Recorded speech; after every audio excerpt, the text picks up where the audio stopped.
Start with this. The way the Lions have played the last few games, there have been some examples of some performances that just won't be good enough to get it done. Down the stretch and into the postseason, and look, teams in great position to win this division, still host a playoff game, but they could lose a playoff game at home if they don't play well.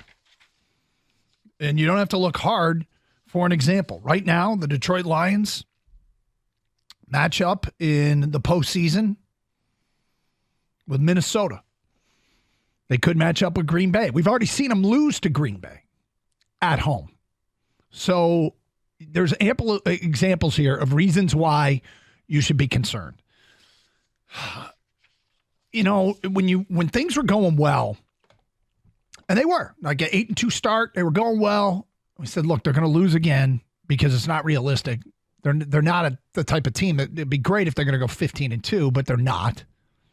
Let's keep the guardrails up and try and stay in much in the reality highway as we possibly can. They weren't going to go 15-2. But we made a comment a lot that things change. Kang, who would you consider the contenders? Who are the contenders coming out of the NFC? You got the Eagles, Niners, and you can't deny the Cowboys at this point. Right. Dallas has won 5 in a row. 5 in a row. Earlier this year, Dallas lost to a pathetic Cardinals team. 2 weeks later, got blown out at San Francisco, and then lost a game to Philly. They dropped 3 of 5. Peter King pointed out, after that loss to San Francisco, the big storylines in Dallas were Dallas can't win the big one, Dak Prescott can't win the big one, and the Niners have Dallas's number. Now they've won 5 in a row. They're the number 2 seed in the NFC and are one of the hottest teams in football. But after losing 3 of 5, including a pathetic loss to the Cardinals, a blowout loss at the hands of San Francisco, and a loss to Philadelphia, who is obviously their main competitor in the NFC East, Dallas is now past Philly into the number 2 seed, tied with San Francisco.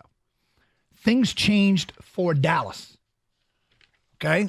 Things got better for Dallas. San Francisco, earlier this year, had a bunch of injuries. Sound familiar? They lost 3 in a row to the Browns, the Vikings, and the Bengals. I went back and found a story done right after the last of those 3 losses. And this was from 49ers website. 49ers now lost 3-0 for the first time since weeks 3 through 5 of the 2021 season. It's a pretty significant problem because they don't appear to have any solutions to their issues. This is of the 49ers. Brock Purdy was really bad again for the 49ers, who appears as though they won't be able to win games from behind with him under center. When he has to make plays for them, it's been an adventure. 3 weeks in a row. His 2 interceptions Sunday were amongst the worst decisions he's made since becoming the team's starting quarterback. Okay? More from that time. Their pass rush was once again not extremely effective. These are all things being said about the 49ers. Can't play from behind. Quarterback not playing well. No pass rush. Kang, you mentioned Philly. Philly was cruising. Absolutely cruising. This today from the Philadelphia Inquirer. They're 10-3 somehow, and they feel so far away from who they were supposed to be. There's a sense now that their record doesn't really matter. They can win next Monday night in Seattle against the Seahawks, and they can keep getting well over the season's final 3 weeks with 2 games against the awful New York Giants and 1 against Arizona, who are even worse. They could finish 14-3, the same mark as last season's. But it won't be the same because of the apprehension of doubts that these 2 losses have inspired. That's Philly right now, who's given up an average of over 36 points a game in the last 3 weeks. Okay, so these were crises. There's a current crisis in Philly. There was a crisis in San Francisco, and there was a crisis in Dallas, where grandiose statements were made about how those teams were in real trouble. San Francisco came out of their swoon. Dallas, same thing. Philly, we'll see. Detroit's in the middle of one. The point is The top 3 contenders in the NFC are either going through this or have gone through it. And now it's our turn.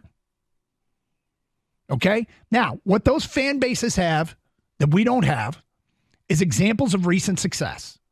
Examples of making runs to Super Bowls. Maybe Dallas, it's been a while, but they've had, their fans remember better days. Philly, obviously, went to the Super Bowl last year. San Francisco's been to the Super Bowl in recent years. We don't have that, okay? So we haven't seen the typical swoon and the problems and the ebbs and flows of a season. Now we're seeing it. We're experiencing it. And this isn't easy to get through. People say, oh, yeah, they might be able to win the division, but they aren't going anywhere in the postseason. 2 years ago, the Super Bowl was a pair of 4 seeds. The Rams and Cincinnati. 3 years ago, Tampa made it as a 5 seed.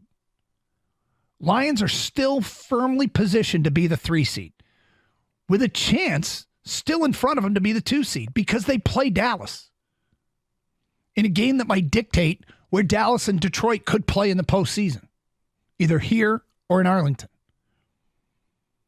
We don't have experience with this the way the other fan bases do, so maybe our reactions are a little bit more extreme. But I didn't have to revisit 2018 or 2020 or 2021 to find examples of teams that have had times in a year where they were struggling. We found San Francisco, Dallas, and Philly, all contenders in the NFC that have either gone through it this year or are going through it now. So keep it in mind. What was written about San Francisco was written about Dallas, and what's being written about Philadelphia.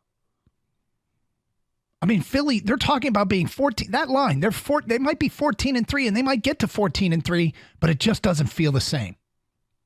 At 14-3, do we have respect for Philadelphia? I have respect for Philadelphia and San Francisco and Dallas. Daku can't win the big one, Dallas. Dallas can't win the big one, Dallas. Those labels were put on them earlier this year. San Francisco, when they lost 3 in a row, Purdy's making some terrible throws. They've got no pass rush. These are problems that they don't seem to have solutions to. And they turned it around. So that's why trying to keep perspective here on this Lions team, that no, if they don't play better the rest of the way, they're done. Just like San Francisco would have been done if they didn't play better, like Dallas would have been done if they didn't play better, and like Philly will be done if they don't play better.